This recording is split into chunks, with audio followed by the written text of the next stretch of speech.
Now that's significant. The Market Research Podcast.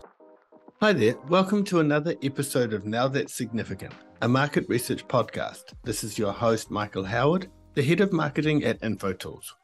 Now, with all that's happening in the world today from a political perspective, the upcoming elections taking place around the globe, the recent errors we've witnessed in pre-election polling, and current perceptions of polls, we were lucky enough to sit in and record a panel discussion on this very topic. It took place after the Research Association of New Zealand's AGM. You'll hear from industry experts on why polling matters in society. There's also a Q&A section that took place at the end of the episode too. Just before we do cross over, I wanted to set an expectation from an audio quality point of view. Unfortunately, it's not quite as clear in some parts as we would have hoped. The panel did take place in an external venue, which we hadn't recorded in previously, so I do apologise. But nevertheless, there is some great food for thought in there, and I highly encourage you to hear the episode out, and I'm sure you will enjoy it too. Thanks. Okay, so here we are. It is, as we just agreed, 82 days until the 2023 general election. And the national conversation about it, including, of course, polls that will be published along the way, will be heating up in the next 2.5 months. In a recent opinion piece published in the New Zealand Herald, Mike Hosking, probably you'll know wrote, the polls as they currently stand are not particularly accurate. In response to that, in a letter to the editor, published on the 11th of July, some bloke, inspired by one of the members of this panel, wrote, among other things, political polls are an essential part of maintaining open democratic systems like ours. They tell us the mood of the electorate at a particular point in time and allow people to vote in that context. I encourage everyone to follow and trust political polls.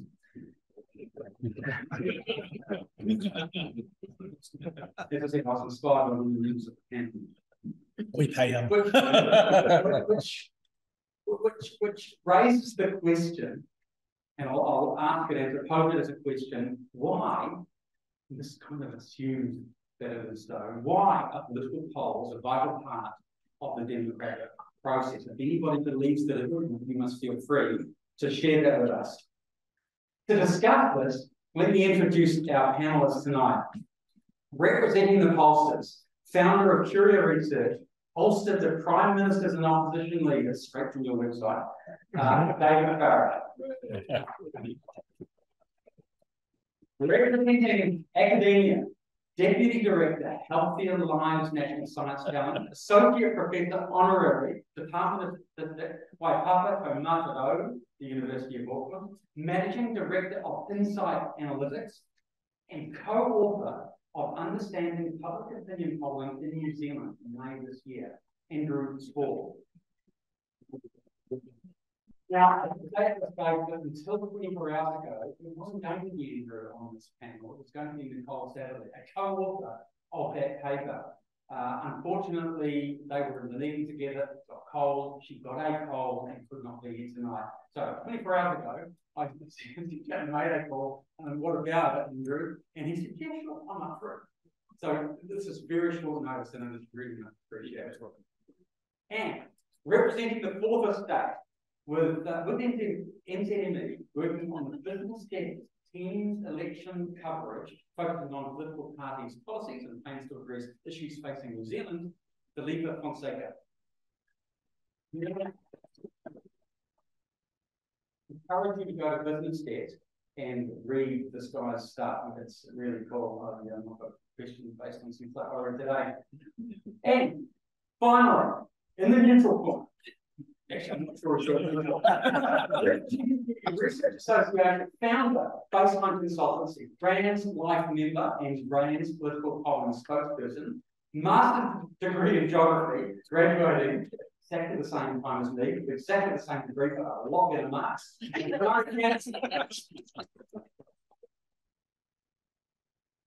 got a bunch of questions to pose to the panelists, and there will be an opportunity at the end for all of you and the people online to ask questions also. But I've got a bunch that I want to kick off with, and I want to start with you, David, as the pollster in the room, the professional pollster in the room. What do you have to say to Mr. Hoskins' claim that polls as they currently stand are not particularly accurate? I'll take the specific then the general. I think what he's saying specifically is he feels a mismatch between, there's a lot of people who think the country's going in the wrong direction, and public poll I do, it's actually at like minus 30%, but it's neck and neck between the centre right and the centre left. So I think what Hosking is saying, everyone's unhappy, so it can't be right that it's a close race. But with respect, he's wrong, because there's been other countries where people are very unhappy with the country direction, but it doesn't mean they vote to change the government, because you actually need to first be unhappy to want to change the government, precondition, but you also have to be convinced that the change, the alternative, is better. So I think where Hosking was coming from is he sees this mismatch, and that's why he's saying, oh, we can't trust the polls, everyone's unhappy. In terms of the more general, like, how do polls do in New Zealand? And I'm going to go through all these slides, but there's too many. But I'm going to share a couple of slides because I'm a bit of a data geek. So in my spare time, I did this years ago, I've entered into a database every pre-election public poll for every party and compared it to the election result. So over 9 elections, there's been 39 pre-election polls, 16 parties, 13 different pollsters. We've got 322 poll results.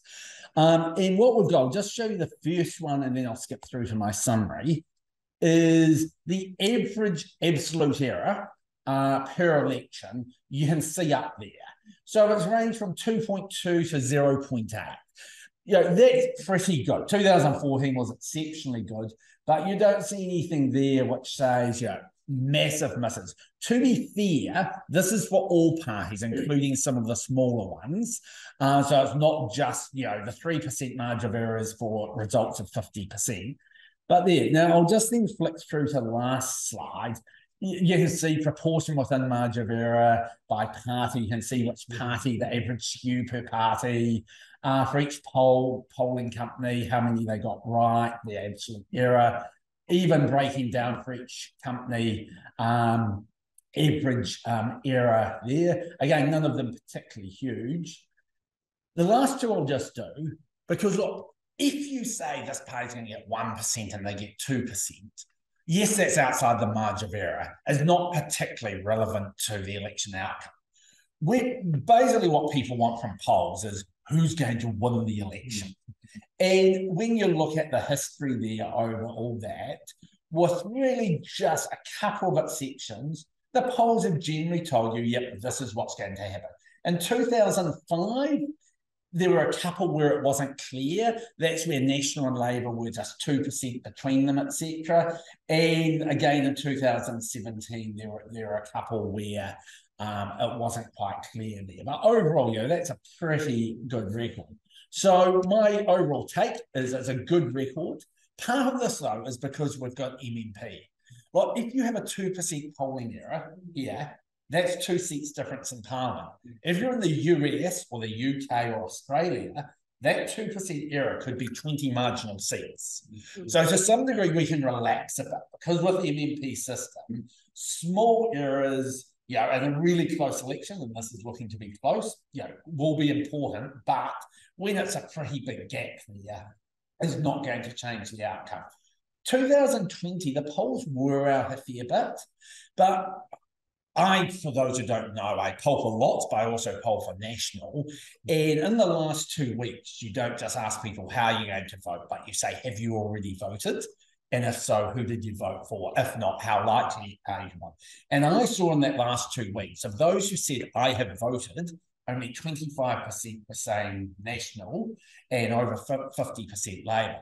For those who said, I am going to vote, but haven't got round to it, national was up at around 35%. So if all those who said they were going to vote had actually then voted, National probably would have ended up with 3-4% more, Labor probably to quite close to the public polls.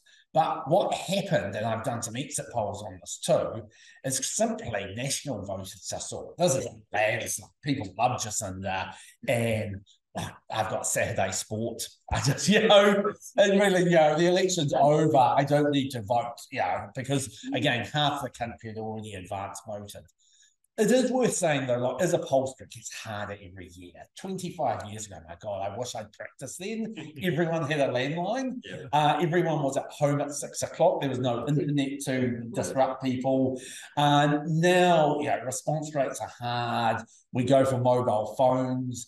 But better there, but people don't always like being phoned on their mobiles. And we use internet panels, but they are harder to weight because they're not quite so random. So look, it is getting harder. As turnout drops too, in the US, turnout's everything, 45% vote. We're generally 75, 80%, so it's not as important. But as that drops, being able to model the turnout's quite important. As I said, in all but 2005, the polls actually gave you a pretty good idea of the election outcome. But this is shaping up to be close. In my public poll, no party or coalition has had more than 62 out of 120 seats in 18 months or so. So 1 or 2% is going to matter if the polls don't shift. It may come down to also what the overseas voters do. It's very hard to poll people in London, but they actually, when they've come in on election night, traditionally have given 2 extra seats to the centre left. Not sure that will happen this time because a lot of angry people got locked out of the country. If we go to the Grounded Kiwis group, there's lots there. But that is part of what can be a bit of a polling error too, is we can only poll people in New Zealand, and there is actually 60, 70,000 because people overseas can actually vote by the internet. This isn't widely known, but it's easier to vote overseas than in New Zealand. You just get your ballot paper, take a photo of it, upload it to the Electoral Commission. Bang. You can't do that here? No, they say it's totally unsafe to allow people to vote through the internet, except for the 70,000 people who already do it. It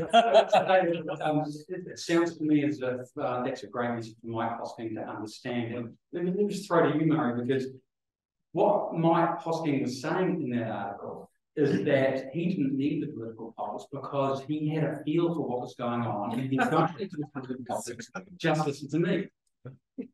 What gives? Well, I think he is just a step away from sainthood, so fair enough. He has that divine guidance and intervention and understanding. But just imagine, for argument's sake, that we couldn't publish a poll on the election year. And so how would we judge what the voters were thinking and feeling and they had to do it? And that's what kind of scares the hell out of me. How would Mike do it in that case? Oh, that's fine, because he's got divine intervention. So that's okay. But typically there is a sense of, well, if the voting public said this 18 months ago and I've seen all these events, surely it should move in that direction or in that direction. But, we talk of conscious bias and subconscious bias and personal bias. Then there'll be so many biases that come out as they can't help but talk up the side of the political spectrum that you're most aligned to. So, in the absence of the work that David and the other people do for polling, there will be a vacuum. And in the vacuum will become some informed assessment of what might happen. But I think, as shown in other parts of the world, that informed assessment quickly turns to bias and quickly turns to ill-fated conjecture.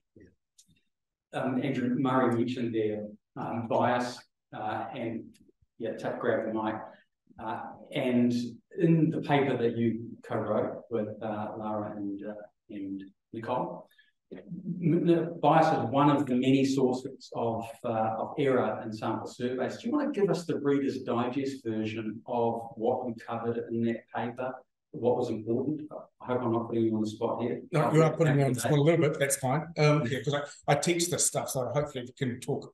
But first of all, I do want to mention that we actually do need to pay heed to Mike Hosking, because he is an expert in being wrong, as we saw in the whole COVID debacle. Right, he was wrong on pretty much every single column, and I was one of the COVID models. Right? And so he actually caused us a lot of grief through the not deliberate misinformation, but being ill-informed. And I think that's one of the real concern. If we've got somebody with his profile writing to that size audience and he does not understand polls, right, then we have a problem.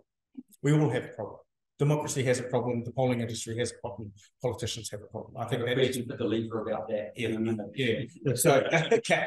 But back to bias, and I think one of the things we as an industry, and I do surveys. I'm actually a pretend academic, right?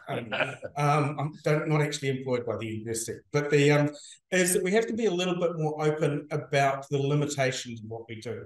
My now ex-wife describes waiting as waiting for perfect data is like waiting for the perfect man. Never going to happen, right? Okay, and all data is going to be imperfect, but at least you need to know what you're letting yourself in for.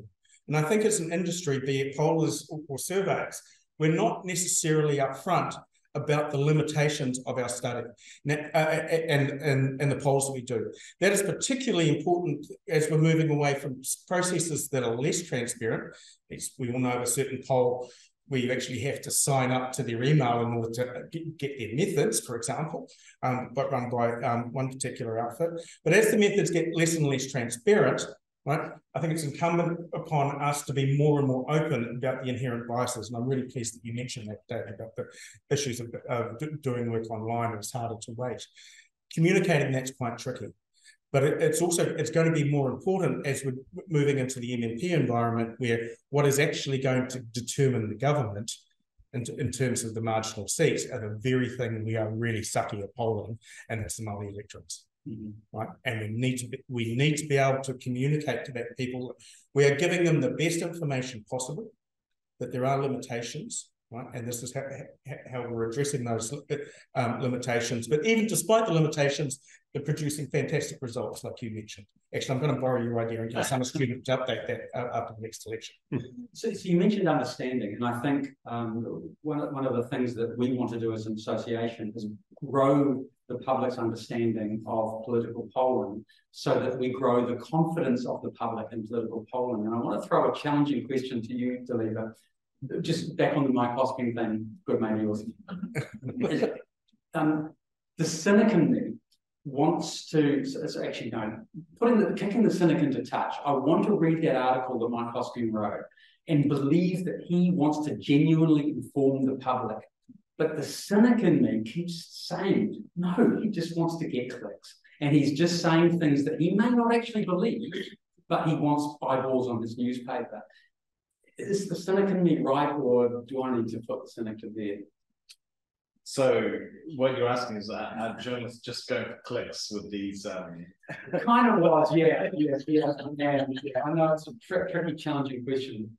Well, I mean, I guess the interesting. I personally don't actually think that the journalists going for clicks thing is as big as everyone always says, but I guess I would say that. I think more maybe what journalists are always looking to try and explain things and trying to, I guess, make sense of the world, right?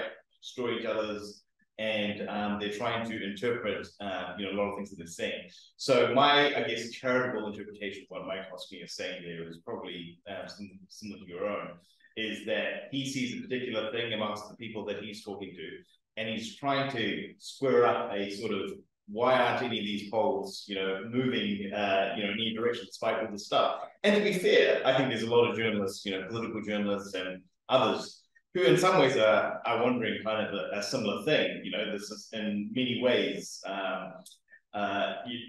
if you looked at the landscape, you would think it's a kind of centre-right sort of, a lot of the issues that are being discussed and a lot of things that people are sort of bring out, they're sort of centre-right issues, and yet there's no, they're kind of, it's pretty even if you look at sort of the average of the polls.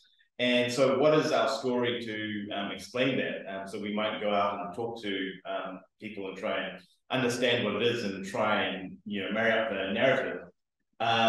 So I don't think that people are necessarily looking for clicks, but they are looking to try and understand what it is and to try and tell a story, their best understanding of the story or what's behind it. To be fair, Mike Hosking, unlike you, is not a political correspondent of I repute. I don't know if I'm saying unlike you, but I've read your stuff. In fact, I just want to read a quote from a piece you wrote yesterday, I believe, or you published yesterday. This was new to me, and I think it may not be new to the pollsters on the panel, but if you look at population projections, the 2020 general election marked a turning point in demographics. You know where I'm going with this? Among eligible voters, where millennials overtook baby boomers as the largest demographic of potential voters for the first time. Tell us the context in which you wrote that. Yeah. Why it matters. So actually, I was just trying to. It was actually dealing with a similar question to what I've sort of discussed around what's going on with these polls, and I guess Sean Gulika has gone and looked at his sort of theory around some of this stuff. Is that there is essentially the millennials, as they become the sort of largest voting bloc, eligible voters. That doesn't mean necessarily that they are voters. Actual voters means just turn up and vote.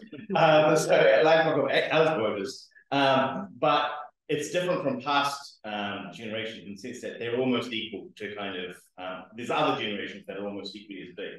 So his, I guess, theory is that you are going to see a more fractured politics because you don't have that big center of voters that you had during the 80s, or a generation who sort of are a dominant part of the landscape. And yes, single generations don't necessarily go, one direction or another, left or right, but they do have a shared set of experiences and they have a shared set of maybe priorities, and they're in similar state of life.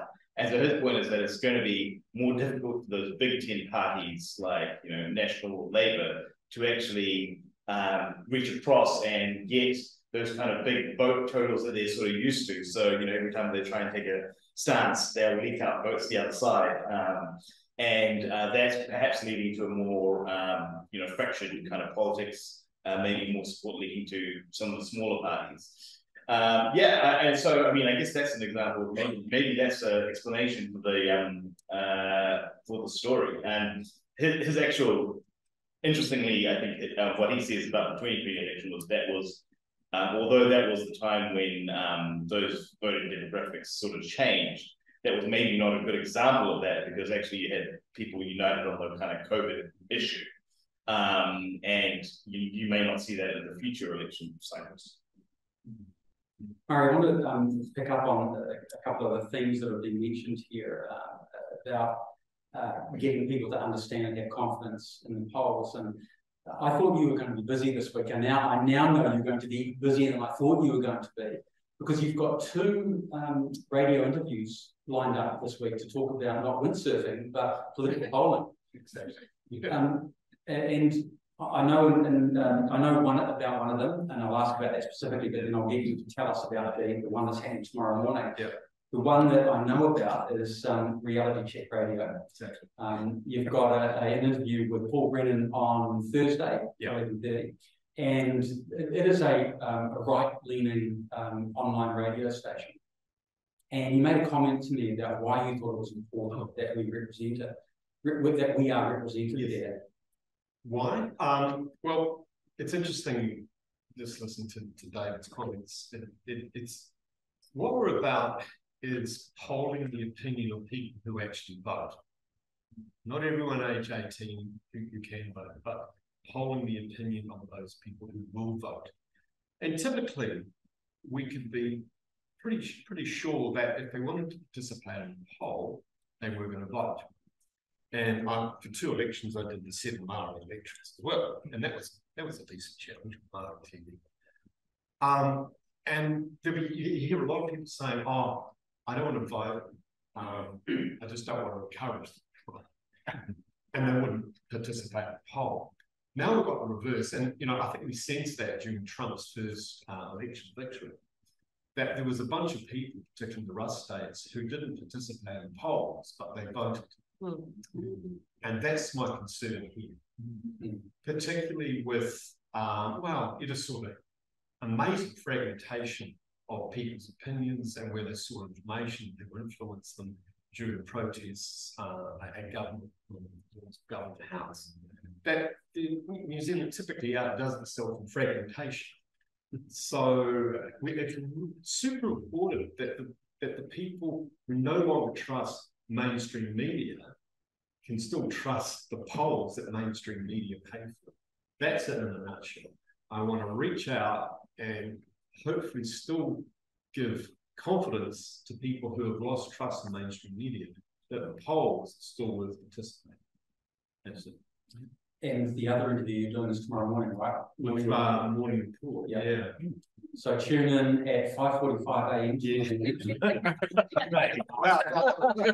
I like hearing you. I asked for dispensation now at 6:40, but there's more sense. It's interesting. I was hoping to get Corin Dan because he might, given his background with TVNZ, but I'm appalled, to be blunt, at the ignorance of a lot of journalists who should know better. Present company. I'm really talking about people who almost make it as an art form to be ignorant of polling or to preface their comments. Oh, now the polls, if you can trust the polls. You don't hear that when they talk about the weather or economists or seismologists. Or us. Yeah. I think it's easy to lose sight of the fact that what we do is science. It can be an exact science. There's so many uncertainties, but it is a science nonetheless. So just moving on from that, picking up from that theme, the polling does get a bad rap. And again, cynically says whenever the polls don't agree with each other, or maybe they don't agree with the poll that really matters, the election itself, or whatever, that is newsworthy. When the polls get it right, as we saw here, it's not newsworthy. And so the impression, and I think quite recently, the impression the public had is that the polls cannot be trusted.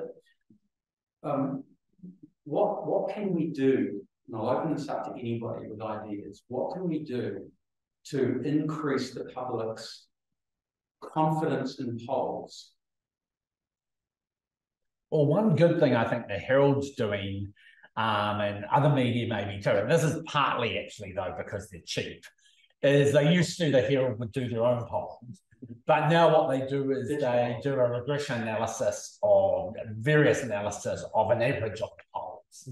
And and that's actually not a bad thing to do because individual polls do vary. And I always say, don't just trust my poll. If there's divergence, generally if you average them, not always, that tends to get you into quite a good place. If you talk to some of the press gallery journalists are very good on polls. Like sometimes I'll get calls from them saying, "Oh, do you know is this company have they signed up to political polling code?" We will not report them unless they're actually signed up to political polling code. So yeah. But a lot of stories aren't written by the gallery always. They're sometimes written by a copy editor who might be working for Putin if they're Radio New Zealand. Too. So that's where you get some of that sort of lack of quality.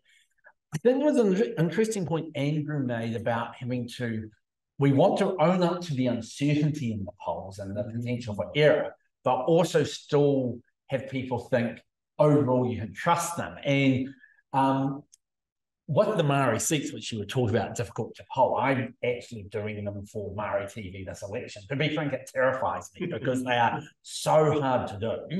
Apart from sometimes you can have language issues, you can't just select all people in a suburb. What I have to do is go to a census mesh block database, find every mesh block with over 30 or 40 or 50% Māori, and then phone people on those mesh blocks and ask, are you actually Māori and are you on the Māori roll? So it's hard work. I almost feel like I'm going to talk to Māori television on this, if there's a way of them almost saying, like this is the poll, but don't take this as gospel, because there is definitely greater uncertainty there. Should we release as pollsters what the response rates are for polls?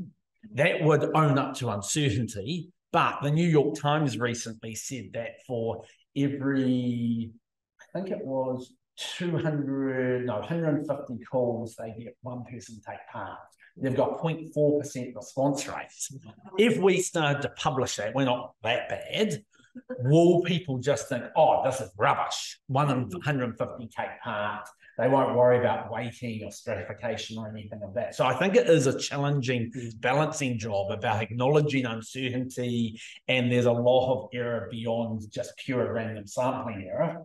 But we're professionals. We have no agenda. We just want to get it as accurate as we can. I think it's remarkable, given how the track record that we demonstrated there, that first and foremost we don't promote it more than we do. And partly, I think that's the culture of market research, is that we don't bang the drum. I mean, if we were banking economists, we'd be just dancing the streets. The second thing is, we openly say this is our margin of error. You never hear that with meteorologists. You never say 100% chance of rain today. Must be all just is that we always lay the grounds for uncertainty. Whereas if you can hear that, well, meteorologists, economists, seismologists, whoever, and pollsters, we'd be doing a pretty damn good job. So we tend to underestimate ourselves. We're a bit shy about it. We cover it with this margin of error stuff. And I don't know whether journalists feel slightly like, oh, who are these guys? I mean, I know better. I actually is there actually a distrust of polls? I mean, that is actually one thing, because to be honest, I haven't actually do a poll. Yeah. There's lots of complaints about polls, but people still cite, Yinder and Uber, you talk to the Uber driver about such and such a person, and they'll bring up, Luxembourg's not polling well, or and they refer to it. They don't. If they really distrusted it, they wouldn't refer to it. So I put the question back. I mean, is it that people are happy with what the polls are telling them, or is it that they actually distrust the result? Because to me, it actually seems like we wouldn't be referring to it quite so often. Yeah. But I think there's a major role for the industry to get proactive about this. I mean, the kind of results that you were demonstrating, at the prior to election cycles should be sung from the rooftops, right? But also at the same time, say, well, nothing's perfect, but you can see that there is a little bit of variation. That's what happens with surveys. I take your point about not reporting on response rates, because you recommend that in your paper, but that's something that pollsters should do. That whether or not they're increasing or decreasing. But I think what's important is differential response rates, right? And that for me is actually, especially with regards to the point about age cohorts, right? Who's not responding? And so when I teach this stuff to some appallingly bad stage 2 students this year, the poor kids have gone through COVID, I say, as a survey statistician, you should identify the sources of your potential bias, say what kind of direction, or think what kind of direction would they pull the results, qualitatively assess the size of that poll, and then report that in your results. Right? And part of that is just being a little bit honest about response rates. And you may not want total response rates, but differential response rates especially. And I think that given that the differences in age cohorts, and if you want the big difference that's going to hit us in the next 20 years, it's the Māori Pacific population. That population is going to be 35% of our workforce in 25 years, right? We are not prepared for it. They are. They're getting geared, right? And you can see the most effective census response in the country came from Whanau Apanui area. right? They did the best job. They did better than Stats New Zealand. They got organised. They also did the best COVID response as well. So we're beginning to see a change of wave of things that things are doing. So in our polling strategies, we need to be cognizant of that and build that into that differential response rate in terms of age groups and ethnicities, recognising that we're about to go through this massive demographic shift in New Zealand. With transparency and economists, I'll do economists first, but a little bit of a joke here, but have you heard about the 3 economists who entered the archery contest? And the first one fired at the bull target. It was a metre to the left. The second one fired at target, and it was a metre to the right, and the third one went bullseye. The old joke is, the economists predicted 26 of the last 5 recessions. What the? With the transparency, as you know, US polls have been quite a bit out, and I think this was in the 2020 election. There was one poll that kept showing, no, it was actually 16, sorry, that kept showing Trump could win. And what they did is they actually published their data set, and they were longitudinal polls. So it was the same 1,000 people they were going back to each time. And it turned out there was one person in there who had a weighting of 30 because he was something like a gay black voter in rural Alabama, with a PhD or something. Basically, it was a combination of some very rare ones. And he ended up being weighted to something like 3%. And it was actually really good that they were that transparent and we could work out, well, that's there. In the end, they actually were one of the more accurate pollsters. So probably by chance. But I was going to say, yeah. But there's one of the things where I sometimes think about too is, we never get the sample perfect, far from it. Always having to wake up younger people, etc. Should we at some stage be talking about, should there be maximum weights for demographics? Because as you've said, Maori Pacific are harder to poll. You generally do get it right if you, apply some weighting, but the smaller their original samples, the harder margin of error it has. So the weighting can actually make it even worse if you've got not a good sample. Yeah, and you can only weight what's there. Yes. Yeah. So if you're actually missing a segment, which has happened in several electorates recently, then those people are going to be completely invisible. And interestingly, well, those are people that tend to not vote either because they're actually hard to engage. There is a political party who's actively targeting them, right, and getting them to enroll. Right, and that's one of the big things we're going to see now is the change in terms of the Māori electoral option being a rolling option. Right, for a start, we'll probably end up with the extra Māori seat that we should have had in 2013. But in addition to that, is actually going to make polling harder because it's going to make the electoral roll is going to be much more dynamic. One last subject I want to pick up on, because we've got another 5 minutes before we need to start sweeping the floors. You mentioned 2020, David, and there was an incident, in fact, that kind of blew up in this very room back in June, July 2020, when research poll, and I think it was a Conrad Brunton poll, released within days of each other, significantly not exactly overlap period, but within days of each other. And it got picked up by our friends in the media because these 2 polls were really quite different. One was predicting quite differently the other. And Murray, you wrote a piece for RANZ called Road Polls or Road Events. Yes. I think that was what it was. I wrote it down. Why was there a difference? And I want to broaden this out for discussion about it. I mean, it was I can play it back as if it happened yesterday. It was, I mean, National went through an amazing meltdown phase. I think it was 8 significant events in about 2 weeks of, similar to what's happening now. Yeah, well, it could be worse. There were leadership changes and MP candidates who just fall completely off the rails. And I think the president of the National Party got off disgrace. But it was just a train wreck. And I remember it. And research based in their field was entirely over period. And they do a lot of field with the Colmar. The Colmar had just picked up the last bit of that, and then whatever other events were coming through, and there was a 6-point difference in it.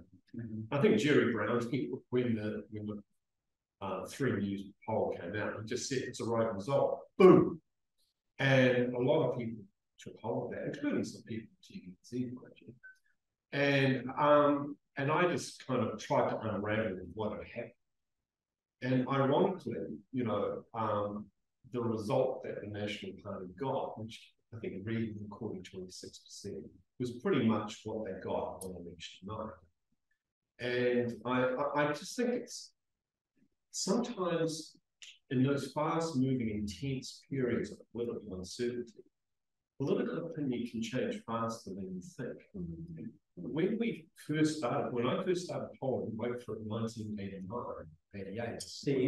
Yeah, we actually polled continuously.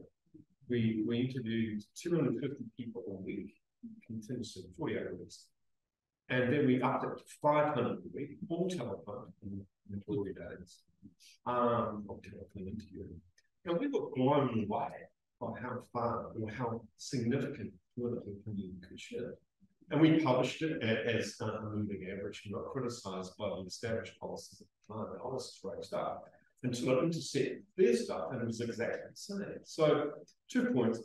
Things can change really fast, and you've got to ask yourself what was happening in that fieldwork period, not when the poll was published, but when the fieldwork was done. And what did they do to deserve that result?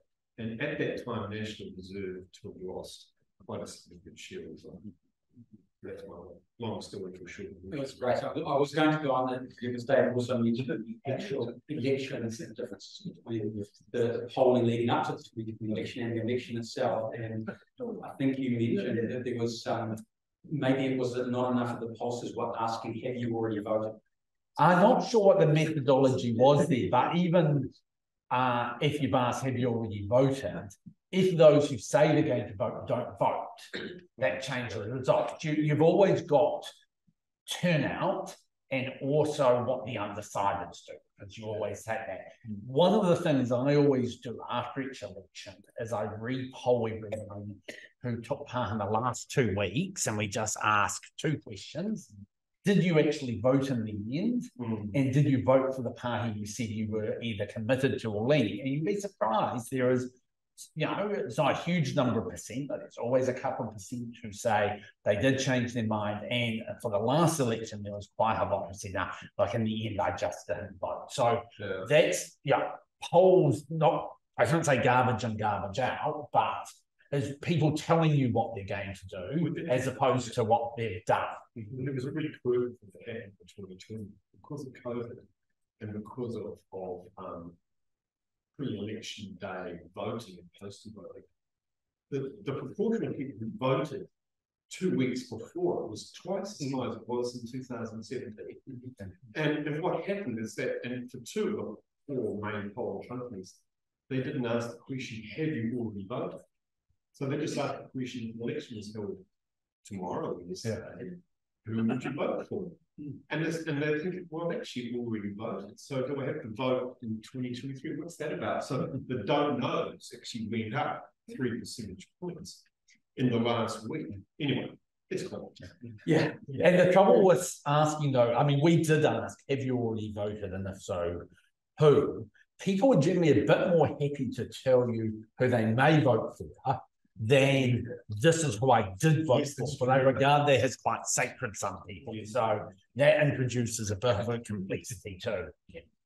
Okay, we are just wrapping up. I just want to put one final point, maybe a final word from each of you on the overall proposition for the evening, that political polls are an essential part of maintaining, a democratic system like ours. First, along the line, starting with you, do you agree with that proposition, and why? I do agree with that, actually. And the reason why is I look at the counterfaction. If you look at the local government elections and you look at the smaller races, are they richer for not having polling data? And actually, I think if you talk to a lot of the voters, they would actually feel that they're taken by surprise by some of these local government election results. Some of them may have decided to vote if they'd known that particular candidates were ahead. And is that really fairer for people not to know? So actually, I would say obviously it's, it's not perfect, but I would say that if you compare it to maybe the alternative that we have, perhaps they are.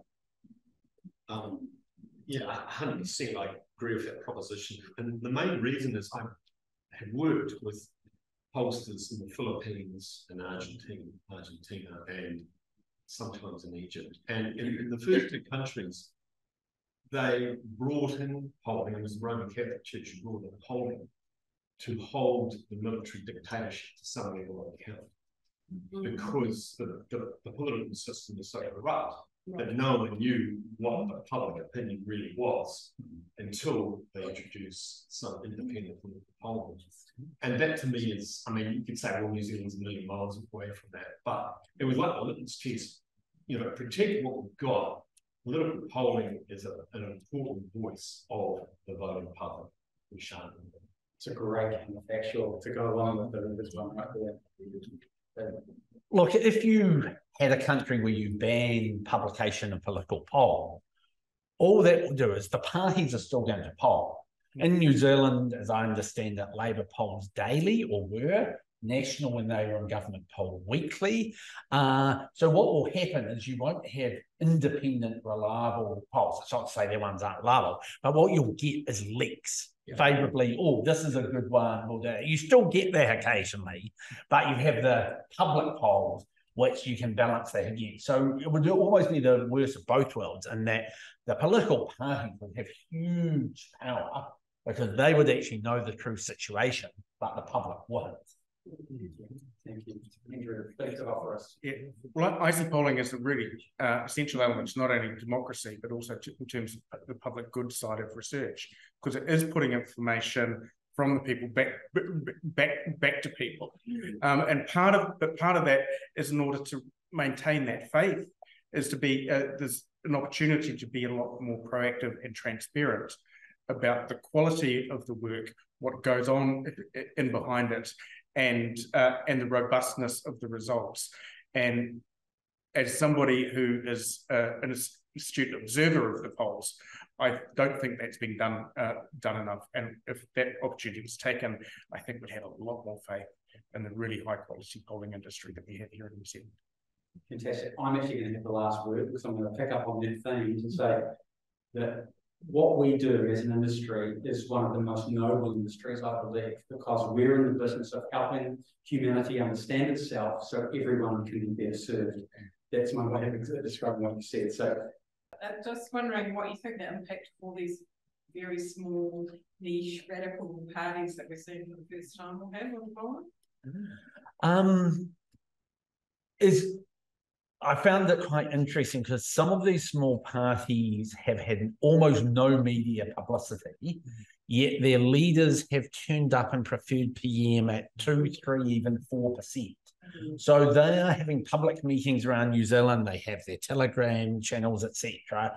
And if there was one party that was broadly, their concerns are anti-vax or anti-vax mandates, etc., and it's a big motivating factor.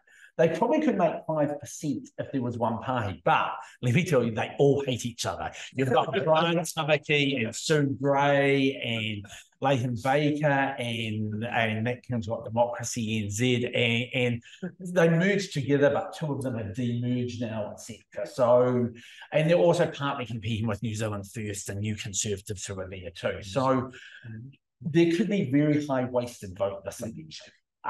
Which may mean that actually a result of 45% will get you to 28% in terms of effective vote. Yeah, just a question with polling. Obviously, you canvass the party vote. How do you take into account the electorate vote?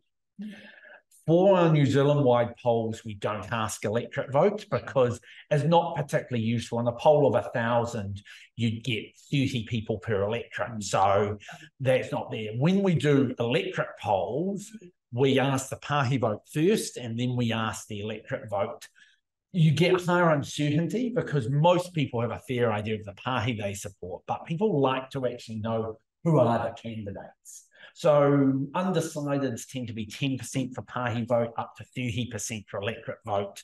So it goes down there. And you have to ask it a bit tricky because they won't know the candidate's name. So I tend to ask, with your electorate vote, which candidate or party's candidate will you vote for? So if you're in Epsom, they might say David Seymour, or they might say the ACT candidate. But we don't do that for New Zealand polls, just if there's an actual electorate poll, which there are going to be a lot of this year. We've been commissioned to do quite a few, not just the Māori TV ones. We've got a poll in Northland coming out on Thursday. There's a lot, I mean, when you're calculating who's in a winning seats, if you know that a smaller party is a shoo-in for a particular election, then you'll factor that into the online calculation. And that's particularly important to mine. And sometimes Mr. Peterson, was he in a party where they probably act when they first kicked off? United. Yes. Yeah. For Harvard, yeah. Yeah, so you tend to get polling in those strategic seats where the outcome in the electorate will influence the makeup of Parliament. This year's difficult. There's 18 competitive seats in the general electorates, and while it won't necessarily impact the overall Parliament, trying to work out who's going to be an MP, because if Labour kept all their electorate seats on current polling, they'd have like 3 list MPs. But if they lose 10 electorates, then they'll get 13 list MPs, so they won't lose all their ministers. So it won't necessarily affect who forms government, but who are the MPs who make it. You've all talked about the challenges with response rates. Is it time that we started looking at alternative methods to polling rather than samples and doing continuous cohorts and following those through? It'd be some synthetic data. Some women find a longitudinal. Well, you've got them here beside you. How do we get the media to cough up for these things?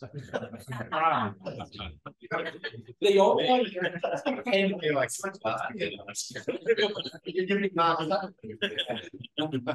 online panels are really expensive. My profit margin when I have to use online panels is so much less because you're not paying people to take part. People respond to phone polls out of politeness. There's a nice young person at the end of the phone, can you spare 5 minutes? For the online panels, we have an external provider, a very large one, but they have their own profit margins. They have to pay the people take part. They're wonderful, the panels, because when Jacinda resigned, I did a snap online panel poll for a client in 24 hours. You can get responses so quickly, but wow, it's costly. So I think online panels are going to go from sort of half-year poll to one day they'll be at 100%. You may be interested in the United States where they have thousands of polls to analyze. The 538 site used to say phone polls mixed in with online panels were the gold standard. They have dropped their half the last election. They said actually the online panel polls have proved just as reliable. So yeah, we will probably be there in the next decade or so, but there will be implications for costs. When just speaking to So David, you made an interesting point about its turnout drops and wanting to model likely voters.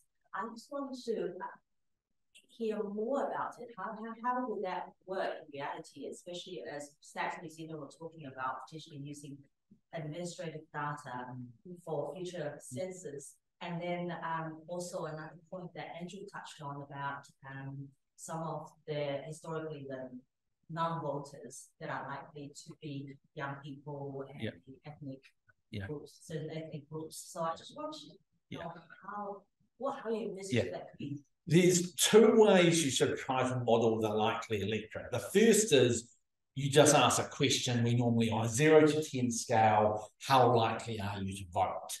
And anyone who's 6 or below we cut off because we think that's it. In reality, people always overestimate. So you can make a case it's a bit up in the air. Do you only include the 10s? We tend to include the 10, 9, 8s because it's useful to get some idea of the less likely voters. If you're polling for a political party, it's actually quite good to know who are the ones who need reassurance. But the other thing we do, and we're a bit different to others in the industry here, is rather than poll purely to Stats New Zealand data, we actually, for age, poll to the Electoral Commission data for turnout at the last election. They give you really good, like absolutely precise data, because we know under 30s, they have lower enrolment and lower turnout. So around 60% of under 30s vote, 90-95% of over things. There's some danger in us doing that because if there's a youth quake like happened in Britain with Jeremy Corbyn, then your model is wrong. So we keep an eye on the enrolment data. So I'd love to be able to also do the same for possibly gender area. You do actually have good things on income. Trouble is the Electoral Commission doesn't tell you how many men, women vote, how many rich people, poor people. The wonderful New Zealand election survey does, but Auckland University, but it takes 2 years for them to release the data. And it is still a poll itself. It's a very good poll. So you've still not got absolutely robust data there. So in the end, we do a combination of doing an adjustment on the age based on actual turnout. So that tends to be, we've got 10 elections of proof that younger people don't vote as much. We use stats data for the rest. And though we do ask a likely voter threshold, but there's no magic formula that if they say 9 out of 10, they'll definitely vote, and 8 out of 10, you got them out of the sample. That is, one of the areas of, we always say it's an art as well as a science. Have a look at the Cabinet-appointed Electoral Law Reform Panel's recommendations with regards to what they want to happen to Electoral Commission data. Okay, it's going to change probably. Okay.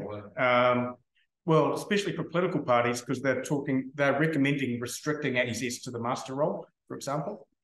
But one of the good things is to actually have an ethics process and a singular approval process for using data, Electoral Commission data. So anyway, go and read that. Also, I'm an administrative census cynic. Stats New Zealand called me a critical friend. And I said, does that just mean the bricks I throw at you are wrapped in love? And I am on lots of Stats New Zealand committees, including the Census Review Panel. But one of the issues with where we were going to with administrative data is the very people we really want to know about aren't in the administrative data, right? And the last census, they created actually a bloody good, excuse the language, count of the New Zealand's population. But that's because they got 2018 census data and backfilled it with 2013 data, which was of reasonable quality. We don't have that anymore, right? On the Electoral Commission data, that's such a good point. First of all, there's no way the politicians are going to vote to take away their access to the electoral roll. Exactly. But people in local body elections, the law allows candidates to access what they call the marked roll of who actually voted. The best indicator of are you likely to vote is have you voted before. Parties in theory could access this data for national elections, but not electronically.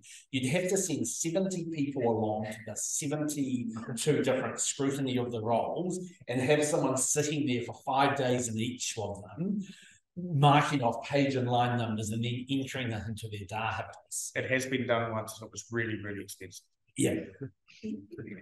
I will not be surprised if at some point the political parties actually say, we'll just require the Electoral Commission to give us the data so we know who's voted. So there's privacy issues there, but it's quite common in the US actually. the political parties use this data to write to you and say, dear Andrew, you voted in 6 out of the last 10 elections. On your street, the average voter has voted 8.5 times out of 10. You are behind the average. They know really go. But there is a case to be made that it is already public data if you vote or not who you voted for, and which polling booth you voted at. It does seem a bit bizarre if you've agreed it's public data, but we're going to make it really, really hard for you to get it. I would love as a pollster to be able to know if someone's voted the last 1 election or the last 10 elections in terms of a likely voter.